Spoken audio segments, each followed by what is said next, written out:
Hello, Steve White, Steve Arts 89. Well, it's Friday the 15th, and I just watched the Friday the 13th short film, which I believe comes from the Jason universe, which is supposed to be official / canon. And I did like it for the most part. I liked the vibe and the energy of it, and the tone. But there were some issues. Now it starts off with a group of campers, I guess, driving to Crystal Lake. They're not like counselors. They're not kids. They're like adults, I guess. They turn the cabins into like lake cabins, like for people to stay at, and she's gonna marry the guy who's, is he driving? No, he's in the passenger seat, but because of the way cars are in Australia, I was thinking he was driving, but no, he's on the other side. And he takes a look at another girl in the back seat, and the other girl's really insecure because I guess they had a relationship or something, but she's like, why did he pick me? And then she's on the side of the lake talking to another girl, and she's saying, oh, you found the one, blah, blah. And it's like, okay, so they're a happy couple, that's good. And they're settling in, and she's walking around, and the guy who sort of is running the cabins calls out to her. He's in a garage. She goes in to talk to him, and he gives her an apple, of course. So people are worried about a lot of product placement. It's there, but it's not really egregious. If I didn't know who was actually funding it, I wouldn't have thought anything about it. So he gives her an apple. They're both eating it while they talk, and he says how he rescued the place from demolition. He saw an opportunity. He saw some profits. Basically the place had a bad history. Lots of revenge and murder, and he creeps her out a bit, and then says, enjoy your night, sort of thing. He does a good job of being creepy. And then she goes down by the lake, and she's sitting there, and she's sort of still drinking her bottle of what's the name of the company? Something Orchard? It's apple cider or something. And the creepy guy's watching her through binoculars. I'm like, ugh, creep. And then she puts her shirt back on, because I guess it's getting cold. He's like, show's over. Then she goes out on the lake, and I was just thinking, God, it's so nice to have someone in Camp Crystal Lake just on the lake, just doing like a camping thing. Like they took a moment for that, but then I thought, just wait, isn't this the scene where he jumps out of the water in the trailer that we've already seen? That can't happen yet. Like, how's that going to work? Is it an illusion, a dream, a vision? What is it? And then, yep, someone just jumps out and pulls her in, and I'm like, what? And then the next thing you know, it's night, and she comes out of the water looking like a zombie. And I'm like, where has she been? How is it now night? Why is she not dead? Doesn't make a lot of sense. She walks up to the cabin. She sees the door to the garage is open, and there's apples all over the floor. She goes in, and the apple guy is dead. He has an apple shoved in his mouth, and I guess a corkscrew or something shoved in his eye. Something shoved in his eye, so he's dead. She goes to the other cabin where the other people are, and she sees her boyfriend, her fiance, I think he's hooking up with the girl from before.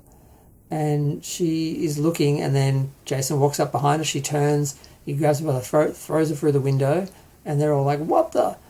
Some other guy runs out doing up his pants. I'm like, what was he doing? What? And Jason starts attacking them, and it's pretty good. The main guy, the fiance, goes to get help, and Jason knocks the door in on him, and he's the one he's standing on. He takes the motor, because the guy said to her when she was outside earlier, I'll let your fiance know that I've fixed the outboard motor for the thing or whatever. So he turns it on, and he just mulches his face with the boat motor, and then he like smashes it into his head, crushing it, and then he pulls the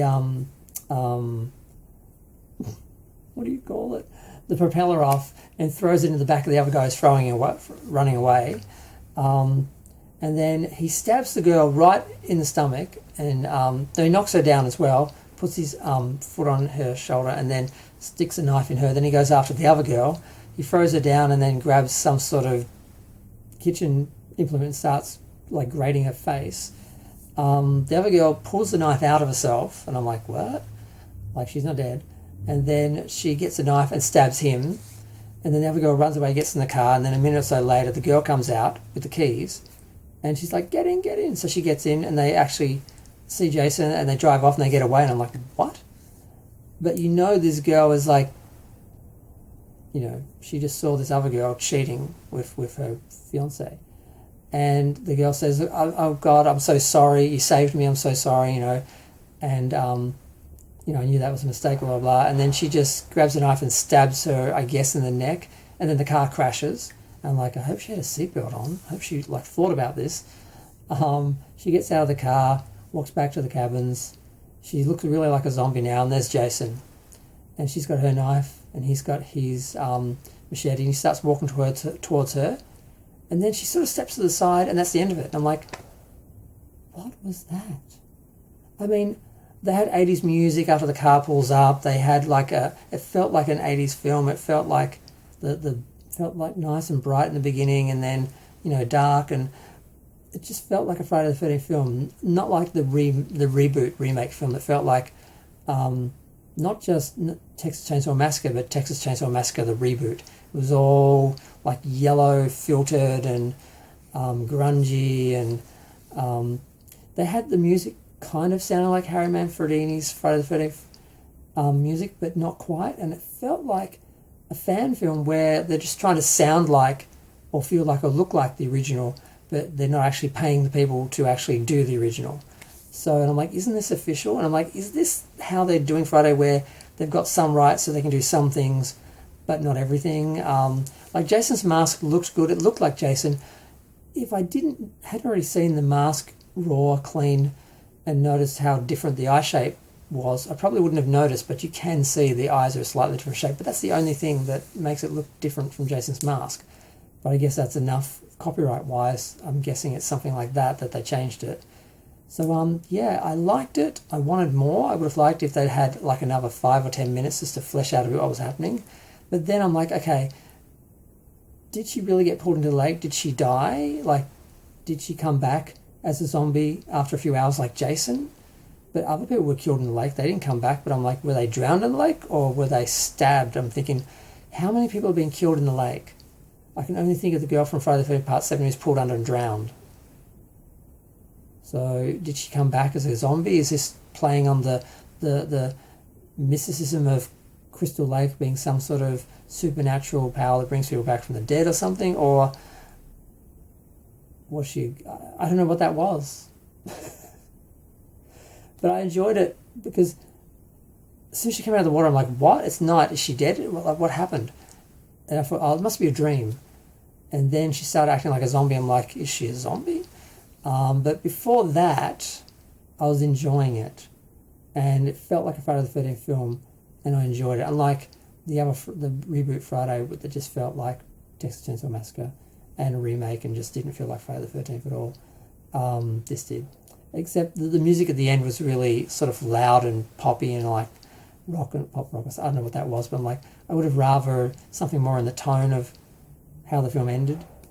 It would have been fine to start the film off, but yeah, so interesting. Now, I wanted to give my opinions before seeing what everyone else thinks. So I'm going to go see what CHH and everyone else thinks about it. But yeah, I'm going to go. Feel free to share, like, comment, subscribe. Let me know what you thought of Sweet Revenge. Was it sweet? Yeah, I don't know.